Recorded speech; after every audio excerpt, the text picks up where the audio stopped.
when you're working, and especially if it's a good part, well, not necessarily a television part, I mean a stage part, or I mean,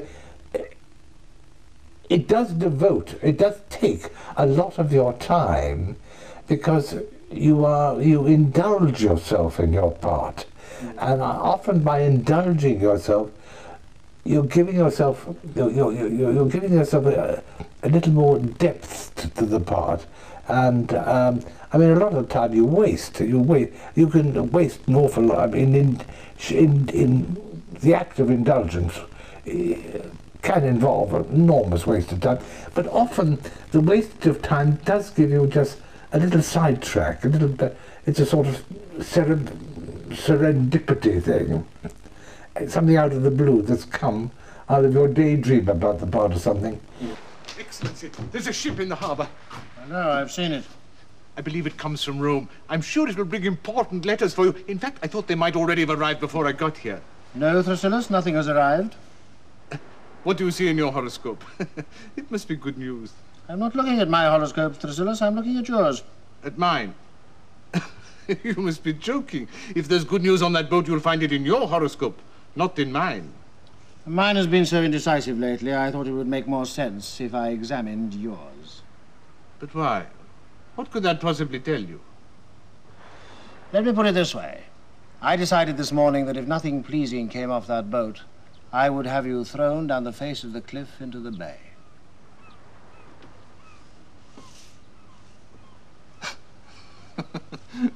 That's very funny. Very funny.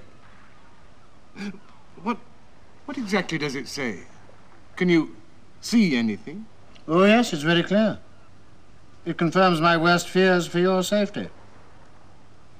Extraordinary how accurate these things are, isn't it? Who would have thought that I could have made a decision about you this morning and seen it clearly reflected in the chart this afternoon? Perhaps you've cast it wrong. Not as wrong as you've been casting mine. Excellency, there's news coming from that boat. I'm sure of it. Didn't you see the eagle perched on your roof this morning? There are no eagles in Rhodes. Exactly! Yet why was it there? The whole town was pointing at it. It could mean only one thing. Good news. Alas, but not for you. Centaur? Excellency, let me look at the chart. A man's destiny is not so easily read, believe me. Yours is. I wrote it myself this morning. As an actor, did you used to have a technique for memorising these enormous passages? Well, that's a job you've got to. I mean, there's no The point is, you can't do it. You won't be appearing next week, so you've just got to. Sometimes, when you're in on the rhythm of a thing, the lines go in very easily. They don't take an off. There's no great effort in learning them, but occasionally you get some sentences and things or bits you can't remember. You keep tripping over, but generally speaking, no, this is your job. It's like saying, well, I'd like to be a doctor, but every time I see blood, I want to be sick. You know, I mean, you just got to be able to memorize lines if you're going to be an actor. Mrs. Morgan, as district commissioner, I see a lot of these megalith sites are in your area. Yes, sir. Can they be effectively sealed off? If we had more army units. More? It's the only hope. The Paycocks are useless, you know that. And there are far too many sites. How many? Hundreds. Let me see those. At least they're highly recognizable, these gigantic stones. Not always. As I tried to explain, sir, the real signal is probably far beneath. These stones were put there by our ancestors, an attempt to appease something. What about Silchester? Oh, Silchester. No megaliths there. Look here, isn't it time? About 5 minutes, sir. Professor, what about Silchester? I think there would have been stones there once. It was one of the great node points, the junction of every road and track in the area. The Romans built their city on it. And the stones?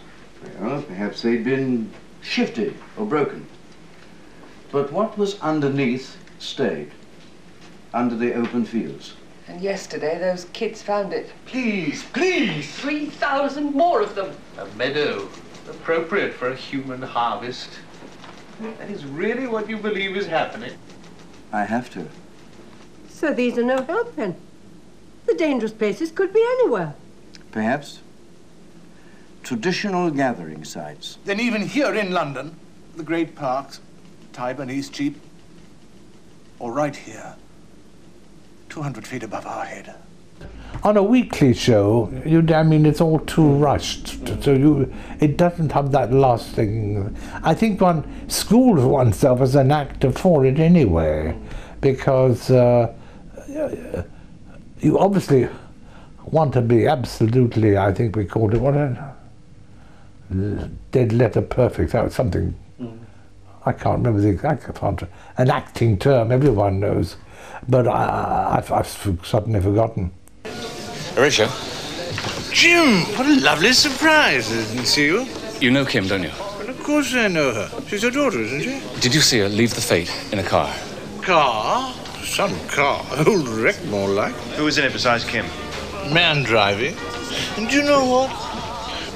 Little round of drinks. Later. Tell us about the man. He was wearing black gloves, like a chauffeur. Or a burglar? Chauffeur in that car. Horatio, there was just Kim and this man, was it? And a woman, an older woman. Can you describe them for us? Afraid not, Jim, just the car, bone shaker. Oh, French job. Citroen. Are you sure? Used to own one before I lost my ability to drive. Citroen 2 chevaux. 2 CV. That means 2 horses. Actors need to be reminded they can be lazy. Actually, when you love a part, you hate being lazy. But on the other hand, excuse me, you do think, although you're conscientious and everything, you often need to be reminded as to how you're coming over. You're not always coming over the way you imagine, or you're not putting enough horsepower into it. You're just you're walking. You see, television being the type of medium it is, it's very easy to blast the microphone and things like that. You've got to be awfully careful. But then, on the other hand, you must also be awfully careful not to. The great trick is not to be natural, but to act being natural. And there is a difference. If you're acting being natural, you'll always be heard. And you shouldn't, it takes a little while, but not all that time, your technique should be enough to stop you doing anything disastrously bad. If, on the other hand, you are just being natural and think that's what it is, just being, you'll fall for one of the traps, without a doubt. And it won't come over well. And it'll be actually, if you have a nice personality, it may work, I don't know. But in point of fact, it'll come over as a bland non-performance. You've said the lines, and you've been there, but in point of fact, you haven't meant very much because there was nothing in it.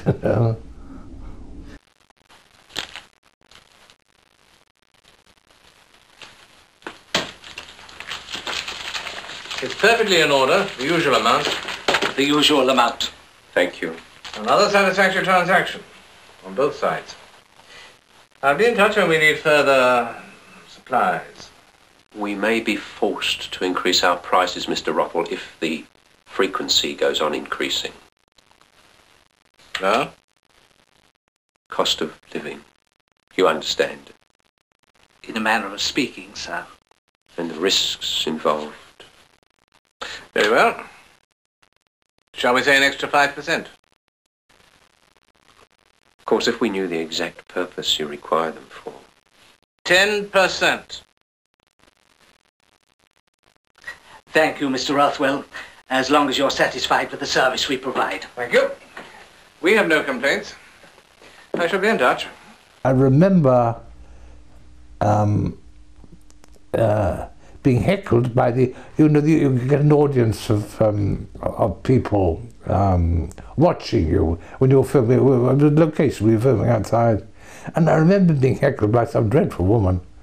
And she was obviously a foreigner. And she said, "Why don't you smile? Why don't..." I forgot what she said. Something like that. "Why are you looking so serious?" It's a bit difficult acting when you've gone. And of course the cast loved it.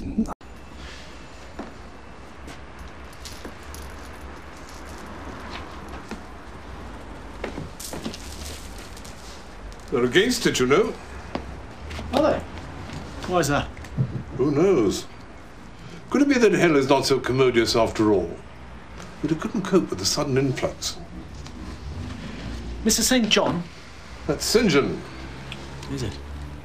My name's Sergeant Lewis from Thames Valley CID. And I'd like to look at your mailing list, please.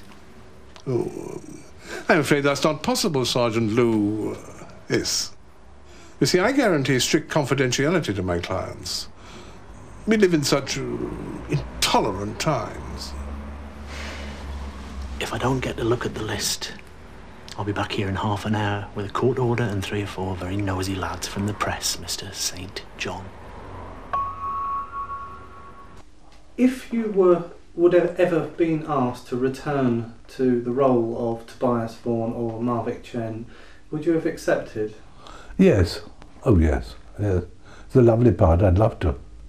I mean, I would have loved to. I mean, I'm obviously past it now. I'm way past my sell-by date.